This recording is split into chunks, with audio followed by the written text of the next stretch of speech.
The desert sun burned high above Thebes, its golden light reflecting off the sacred waters of the Nile. The colossal temples and statues of the gods stood in silent witness to history as the bustling city below hummed with life. It was here, among the towering columns of Karnak, that a young girl was being groomed for a future no woman had ever dared dream of before. Her name was Hatshepsut, the daughter of Amun's favor. Born in 1508 BCE, Hatshepsut was the daughter of Pharaoh Thutmose I and his great royal wife, Ahmosi. Unlike other daughters of Egypt's kings, she was not destined for a life of quiet servitude within the palace walls. From an early age, she showed intellect, ambition, and a keen understanding of the divine forces that shaped her world. Her father, Pharaoh Thutmose I, was a mighty warrior who had expanded Egypt's borders further than any before him. He saw in Hatshepsut a spirit that mirrored his own, sharp, unyielding, and unafraid. He ensured she was educated alongside the sons of nobles, learning not just courtly etiquette, but also military strategy, politics, and the sacred rituals of Amun's priests. But despite her father's favor, Hatshepsut's future was uncertain. Women in Egypt could hold great influence, but they were not meant to rule. The throne was a man's seat, a divine gift from the gods to their chosen son. Then fate intervened. A queen's crown, a king's fate. When Hatshepsut was barely in her teens, her father died. The throne passed to her half-brother, Thutmose II, the son of a lesser wife. To secure her place in the royal court, she was married to him, her own half-brother, following the traditions of divine bloodlines. As his great royal wife, Hatshepsut wielded influence, but it was a shadow of what she had known under her father. Thutmose II was weak, sickly, and largely dependent on his advisors. Hatshepsut, with her sharp mind and deep connections to the priesthood, became the true power behind the throne. It was she who made the critical decisions, she who kept the court in check, and she who ensured the stability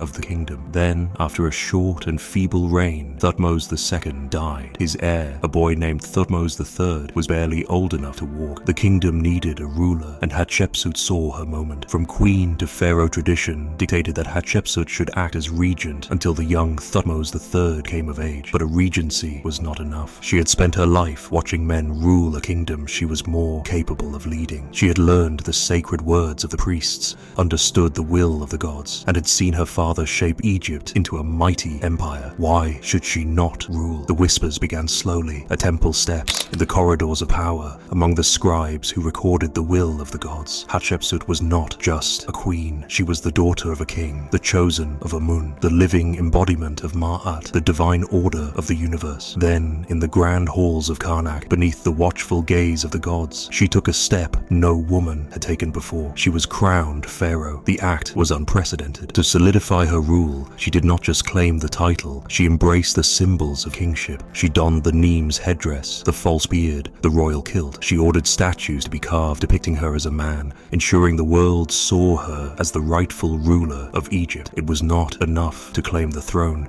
She had to justify it to the gods and the people. And so, a legend was born, the divine birth of Hatshepsut. The priesthood of Amun, loyal to the woman who had secured their favor, wove a tale as old as time, but with a new twist. Hatshepsut was not merely the daughter of Thutmose III, she was the daughter of Amun-Ra himself. According to temple inscriptions, on a sacred night, Amun had come to Queen Amosi in the form of Thutmose.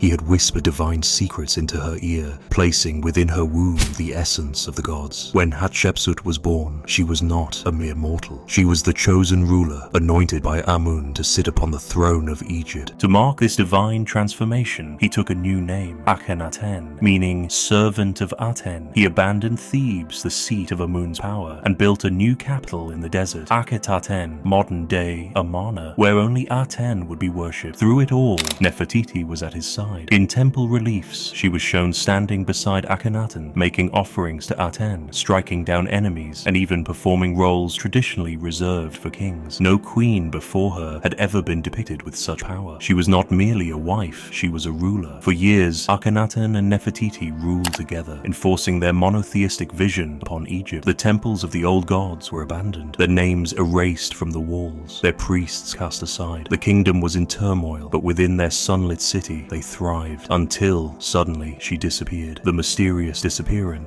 of Nefertiti. One day, after years of standing at the pharaoh's side, Nefertiti vanished from all records. Her name, once carved alongside Akhenaten's in grand reliefs, was chiseled away. The woman who had been one of the most powerful figures in Egyptian history was simply gone. But why? There are many theories. Some say she died of a sudden illness, leaving Akhenaten to mourn alone in his sun-worshipping city. Others believe she fell from favor, possibly after bearing only daughters and failing to produce a male heir. And then there is the most tantalizing theory of all, that she did not disappear at all, but instead became Pharaoh herself. Some scholars believe that in the final years of Akhenaten's reign, Nefertiti took on a new identity, Neferwaten, a mysterious female ruler who may have co-ruled as Pharaoh. If true, she would have been one of the first female rulers of Egypt since Hatshepsut, but before her fate could be sealed in stone, Akhenaten died, and Egypt, in chaos, turned back to the gods of old. The fall of Akhenaten and the return of the old gods, with Akhenaten dead, the city of Akhenaten crumbled. The old priesthood, long suppressed, regained its power. The temples of Amun reopened, and the worship of Aten was erased from history. The young boy king, Tutankhaten, likely Nefertiti's son or stepson, was placed on the throne, but his name was soon changed to Tutankhamun, signaling Egypt's return to its ancient ways. The people abandoned Akhenaten, leaving it to decay in the desert sands. The name of Akhenaten was cursed, his statues defaced, his temples dismantled, and Nefertiti, whether she ruled as pharaoh or simply faded into the shadows, one thing was certain: history tried to erase her, but her face, immortalized in a single breathtaking bust discovered centuries later, would ensure she was never forgotten. Her beauty was legendary, but her power, though lost to time, was far greater. The moon cast a silver glow over the great city of Alexandria, its towering lighthouse standing as a beacon to the world. The waves of the Mediterranean lapped against the harbor, where Greek scholars, Egyptian priests, and Roman emissaries moved through the bustling streets. At the heart of this great city, in the royal palace, a woman prepared for war, not just with armies, but with history itself. Her name was Cleopatra VII, the last pharaoh of Egypt, a queen born for power. Cleopatra was born in 69 BCE to the ruling Ptolemaic dynasty, a Greek family that had ruled Egypt since the time of Alexander the Great. Unlike her predecessors, she was not just a ruler in name, she was a leader in every sense. She was intelligent, charismatic, and unlike many in her Greek-speaking family, she was the first Ptolemaic ruler to speak Egyptian fluently. From an early age, she was trained in diplomacy, philosophy, and military strategy, but her greatest weapon was not an army, it was her mind. At just 18 years old, Cleopatra's father, Ptolemy XII, died, leaving her and her 10-year-old brother, Ptolemy XIII, as co-rulers. In theory, they were equals. In reality, Cleopatra had no intention of sharing power, but Egypt was a land of intrigue, and her brother's advisors quickly turned against her. Forced to flee to Syria, Cleopatra would not remain in exile for long. She had a plan, one that would bring her face to face with the most powerful man in the world, Cleopatra and Julius Caesar. In 48 BCE, the Roman general Julius Caesar arrived in Alexandria, pursuing his enemy Pompey the Great, who had sought refuge in Egypt. Pompey had already been assassinated by Ptolemy Thene's court in an attempt to win Caesar's favor, but the move backfired. Caesar was furious. Cleopatra saw an opportunity. She needed Caesar's support to reclaim her throne, but her brother's forces blocked her from entering the palace. So, in one of the most legendary moments in history, she had herself smuggled into Caesar's chambers, rolled up in a carpet. When the carpet was unrolled, Cleopatra emerged before the stunned general, a vision of intelligence and charm. The gamble worked. Caesar, captivated by her wit and ambition, sided with her. A war erupted between Cleopatra and her brother. In the end, Ptolemy XIII drowned in the Nile, and Cleopatra was restored as pharaoh, this time alongside another younger brother, Ptolemy XIV, though she held all the real power. Cleopatra and Caesar's alliance became more than political. They became lovers, and in 47 BCE, she bore him a son, Ptolemy XV, known as Caesarion, Little Caesar. For a time, Egypt prospered, but Caesar's assassination in 44 BCE shattered her world. Rome was now ruled by his successors, Mark Antony and Octavian, and Cleopatra had to choose her next move carefully. The passion and power of Cleopatra and Mark Antony Cleopatra needed a new ally. She set her sights on Mark Antony, the powerful Roman general and heir to Caesar's legacy. In 41 BCE, she met him in Tarsus, sailing up the river in a golden barge, dressed as the goddess Isis, surrounded by musicians and perfumed with exotic scents. Antony was captivated. Their love affair was one of the most passionate and politically charged romances in history. Together, they formed an alliance that shook Rome to its core. Cleopatra bore Antony Antony 3 children and helped fund his military campaigns. But their love was more than personal, it was strategic. Antony needed Egypt's wealth. Cleopatra needed his power. Together, they dreamed of an empire that could rival Rome itself. Their ambitions, however, placed them in direct conflict with Octavian, the future Emperor Augustus. The war that ended an era. Octavian, seeing Antony's loyalty to Cleopatra as a threat, declared war on Egypt. In 31 BCE, the two forces met in the Battle of Actium, a decisive naval confrontation. Cleopatra and Antony's fleet was defeated. They retreated to Egypt, their dream of an empire crumbling, with Octavian's forces closing in. Antony, believing Cleopatra had taken her own life, fell on his sword. As he lay dying, Cleopatra had him brought to her chambers, where he died in her arms. Now she was alone. The death of Cleopatra knew what awaited her: humiliation, imprisonment, and a parade through Rome as Octavian's captive. The last queen of Egypt would not allow herself to be a trophy of conquest. In one final act of defiance, she arranged her own death. Legend says she allowed a venomous asp, a symbol of divine royalty, to bite her, ending her life in the same way she had lived it, on her own terms. With her death, Egypt fell into Roman hands. Cleopatra's son, Caesarion, was executed, and the Ptolemaic dynasty came to an end. She was the last pharaoh of Egypt, the last ruler to stand against Rome, and the last queen to be remembered for both her beauty and her brilliance. The legacy of Egypt's queens, from Hatshepsut, the first great female pharaoh, to Nefertiti, the queen who ruled in the shadows, to Cleopatra, the last ruler of Egypt. Each of these women carved their names into history. Their reigns were different. Their stories ended in triumph, mystery, or tragedy. But one thing remained the same: they were more than queens. They were rulers. They were legends. They were the queens of the Nile.